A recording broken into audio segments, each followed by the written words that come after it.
Hello cosplay world, here we have Tochi, who is in my shot. Well, he's in my area to work in. And I've got to kick him out, even though he's purring and trying to get attention and cogging up the camera. Okay, get out of here, cat. Come on, go. Go, get out of here. So, my question for today is about Paprika. I had another question, but I like this one better. This is a better question.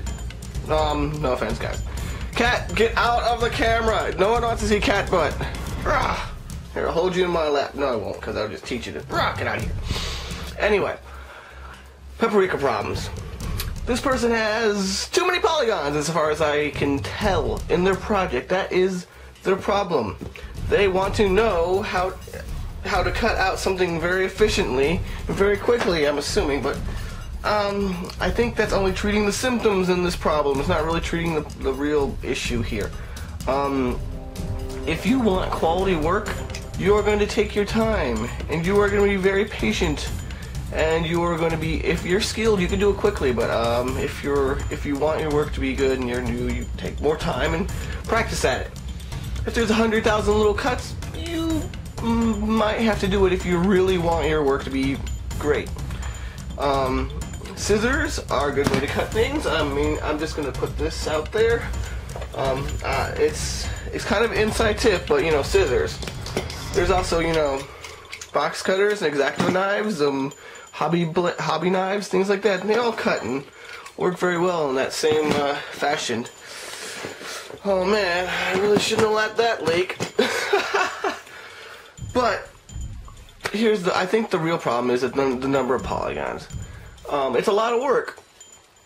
Now, say you have a huge piece of project. I don't even know what the project is. It was just a question about cutting it. About cutting out paprika or peppercraft stuff. If you've got a huge project, like say a full set armor or gigantic prop or something of that nature, there might be 100,000 polygons for a reason, because it's huge and detailed. If you really want it to be awesome, I would suggest cutting it out. If you want it to be blocky and you're cool with that, fine, that's great too. It's all up to however you want to make it. Now, if you have a fairly small size project, like say a cubic foot, and you've still got 100,000 polygons, you might want to cut that rendered. You might want to cut the number of polygons down. I think there's a tool, depending on what version you have. I think, wherein you can cut the resolution down, or I think is a Google app that does that too. Anyway, what you can do is you can cut the number of polygons down. You may have to play with this a little, make sure you have the basic shape down. But ultimately, if you've got details that are about a cubic, a quarter of a square inch, like this big, when you put your Bondo or your resin or your fiberglass over to support it, all that details will be gone. Even if you put it on the back, the paper is going to get, wet, or covered in goo, even on the back, and it will deform, and you are going to lose that detail. One reason people like to put tens and hundreds of thousand polygons into papercraft work is to get a better resolution, to make your stuff not as blocky. Well, what I'm saying is, even if you've got a pretty blocky piece of work, once you put the Bondo down and the resin, you can shape it afterwards. Okay? What is it? You can, I think a good place for me as far as reasonable detail with paprika is a square inch. If it's larger than a square inch, you might get a little blocky, but at around a square inch in the detail, these things will cover it up and will smooth those angles out just fine. In fact, once you've got it hardened into place, you can go and sand it and turn it into a more roundish shape. You can sand off the corners and edges and all those good things. Now, if you've got less than a square inch, you're giving yourself more work than you probably need to. Okay? If you want a more manageable project size, you can, in Paprika, you can make more tabs, and you can split the project into smaller sections to work with, and they're more manageable. And say you do a section a day or a section during a certain period of time. Just be careful to make sure everything goes back together. When I do say sectional work, I like to start with one kind of iconic central piece and then build out from it. Just so I know the whole piece has the same shape. Oh well. So Paprika isn't my cup of tea because I don't like angles. I don't like unnecessary angles. If it's supposed to be curvy, I want it to be curvy. In fact, when people say, "Hey, Chris, knives, make a Gundam," I'm like, I don't like those Gundams. They're very pointy. They're very angular. Not something I'd like. I like very curvy mechs, something that you might expect to come out of Germany. you know, German sports cars are very, very sexy. And I imagine they'd make mechs in the same fashion. Oh well. So you're saying you don't use Paprika? Well, then how do you make three-dimensional objects? It's impossible. Well, I did quite a lot of drafting. In fact, wait, let me turn this over. See, I went to school for it. Yay! All education going to good use. So yes, I have a grasp of three-dimensional space and shapes beyond a mortal man, for which I use to make cosplay. Wow! So, if you're wondering what a lot of my time is spent doing for a project during week for each one, and it's not on camera, it's schematics. It literally does eat up quite a lot of time to plan out these things ahead. Except for like swords. Swords are easy. I'm not gonna waste my time. I know how to make a sword case.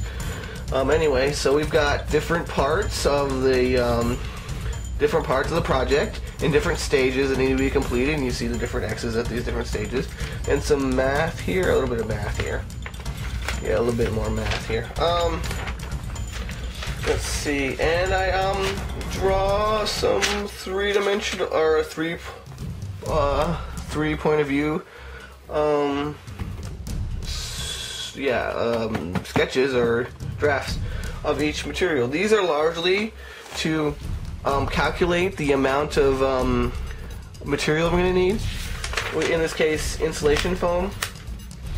And I think when I skip to the 1/4 inch equals 2 inches scale, you can see wherein I let's see. Do I have some? Here we go. Here's a piece.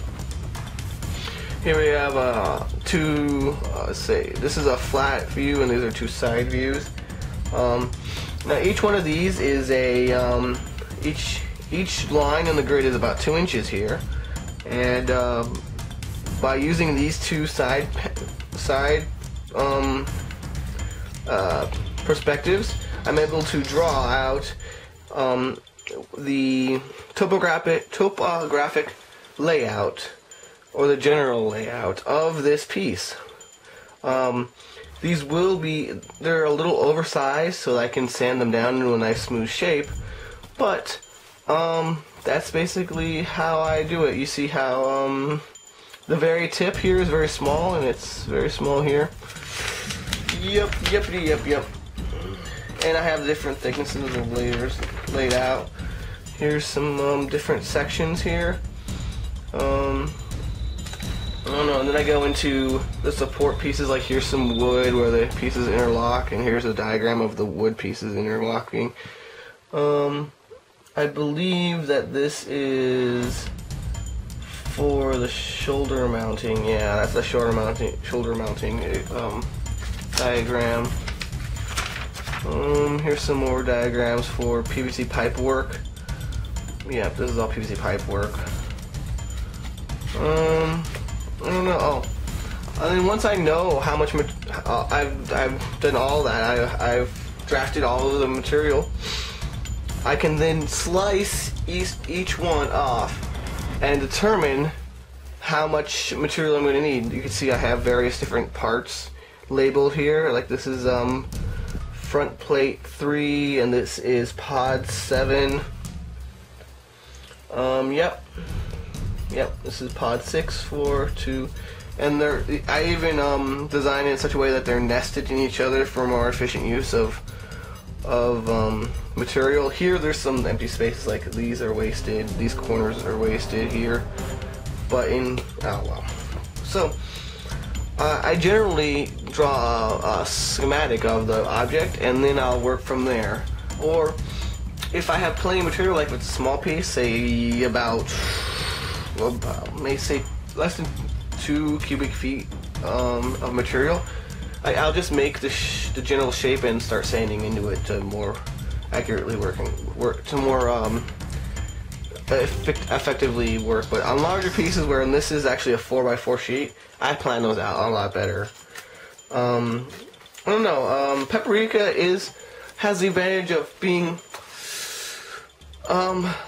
easier, I guess. You can just take if you have a 3-dimensional model, you can just plug it right on in there, or you can transfer it over and then plug it in there, and then print it out. It does all the work for you. But I have a grasp of 3-dimensional space, so this is kind of how I do it. No offense to anybody. It's just it's kind of like I just feels like the right way to do it for me. I feel comfortable doing work in this fashion. Oh well. So that's my rant for today. I'm sure it's been on. Yeah, it's going on for quite a while. My 15-minute mark is coming up. Go ahead and send your questions in. I'll try and answer them to the best of my ability. Thanks for watching, guys. Do support a cosplayer. Hit all those buttons if you could. Tell a friend, all that good stuff. And I have more videos! More videos. Thanks for watching, guys. Good times to all.